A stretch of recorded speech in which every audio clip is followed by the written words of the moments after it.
Greetings, book lovers everywhere. I'm thrilled to be joined by middle grade and YA author Stacie Ramey. Stacie happens to be a Scrabble master, Netflix binge watcher, and when she's not writing, spends time working with high school kids with autism, advocating and introducing them to the wonderful world of literacy. Stacie is one of the 13 incredible co-authors of the Jewish-themed coming-of-age anthology, and just so happens to write one of my favorites out of all the coming-of-age short stories, titled Without Being Asked, which we'll chat about more in a bit. It's such a treat having you on E-Train Talk, Stacie. Thank you so much for joining me today. Thank you for having me. I'm super excited to learn more about your writing journey. And I know that you've had COVID, so I know that you've been a little overwhelmed, but I'm glad you're able to make it. Yeah.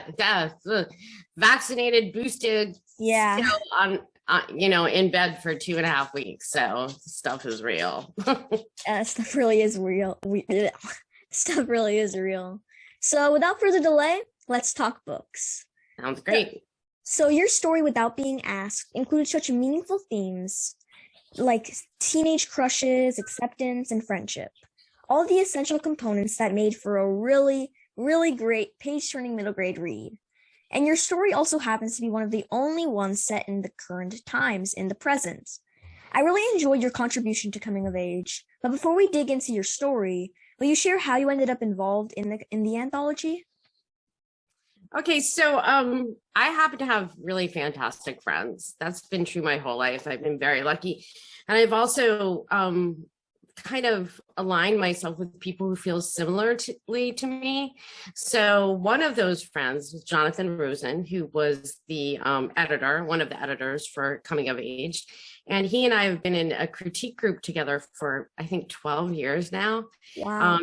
And, he's kind of the one I go to for guidance on writing all the time. He's one of my writing besties, and he's also such a great human being. So when he put this together, he asked me if I would be willing to work on it. And I have to tell you, short stories are stressful for me because you have to cover so much in such a small, and I really only worked on long form, like novels, but it was just a great challenge, and I really love being part of it.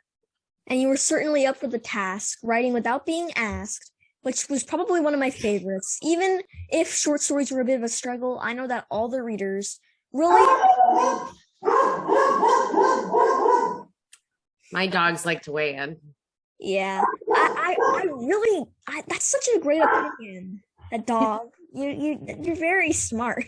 They feel like their opinions should be listened to, and I agree. Yeah, I agree as well.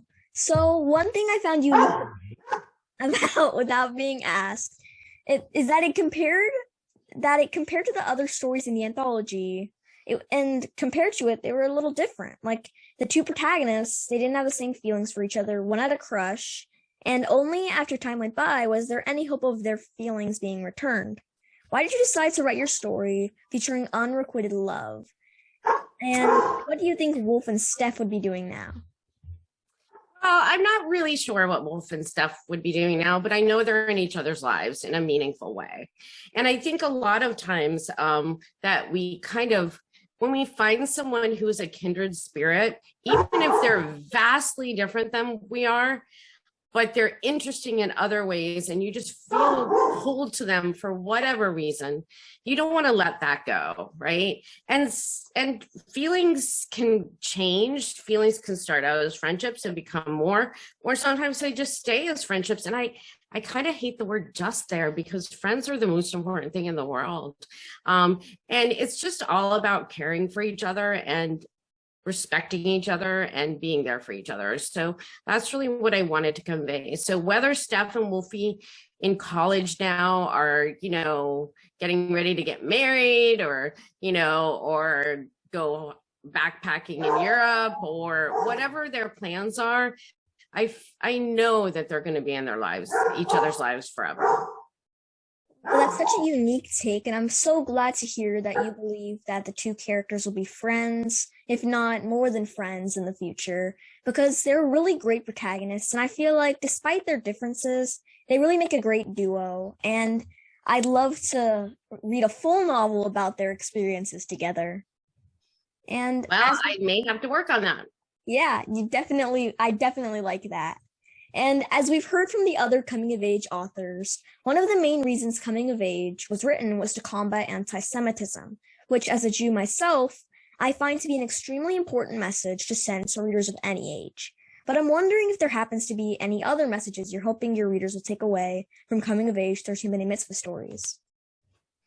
Well, this particular story for me was very personal because it's about kindness. Yeah. And about seeing somebody else's perspective, even when it's not convenient, or and especially at a time in your life when you're trying to sort of figure out what your actual perspectives are, and what's really important to you at your core. So I feel like, the theme of friendship is fantastic. The theme of caring for each other is fantastic. But I just even think trying to see somebody else's point of view is so important. And I think I think we need books for that. That's how empathy is learned, through stories. And I'm hoping that this story can reach people in that way. It certainly reached me. I know that a lot of other readers felt the same way.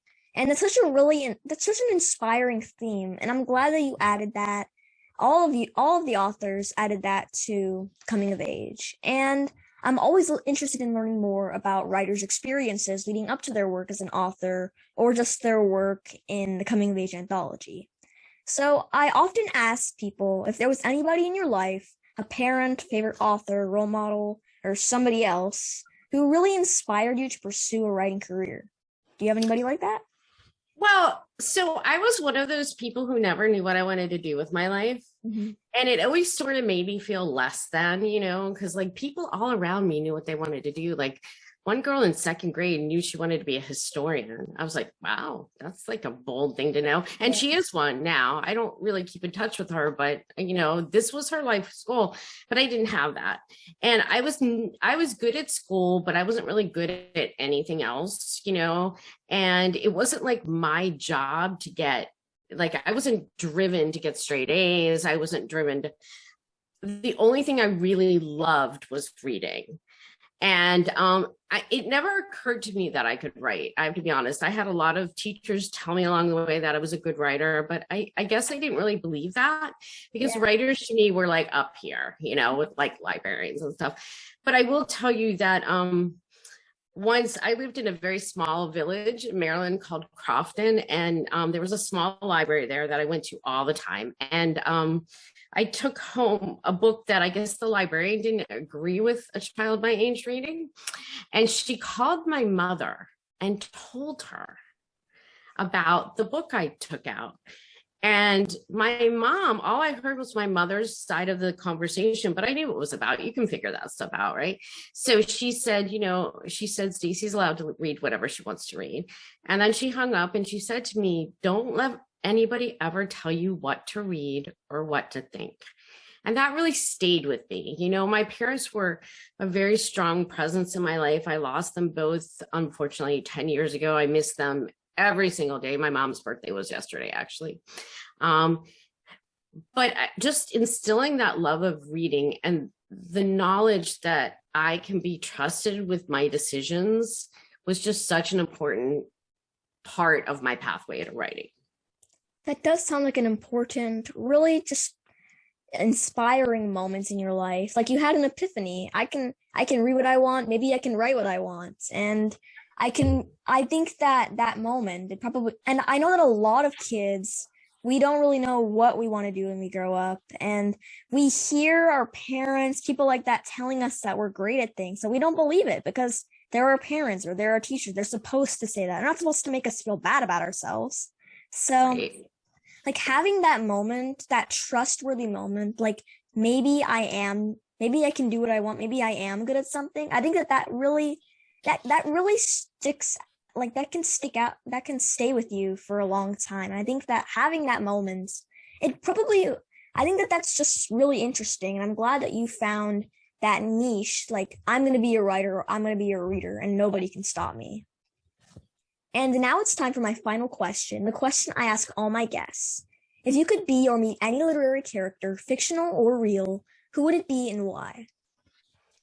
Gosh, this is so hard. I thought about this a lot, and I've been asked this a lot, and I don't know. I love Karu from Daughter of Smoke and Bone. I'd kind of love to meet her. She makes her hair grow blue. She uses her magic to make her hair grow blue and to annoy people who have been mean to her. And I'm one of those people as well. I like to annoy people who are mean to me, because they don't have a right to be mean to me or anybody else. But like I love Maurice Sendak was my first favorite author with Where the Wild Things Are. So maybe I'd want to meet him, or John Steinbeck. I loved his stuff. Or Stephen King. I love his stuff.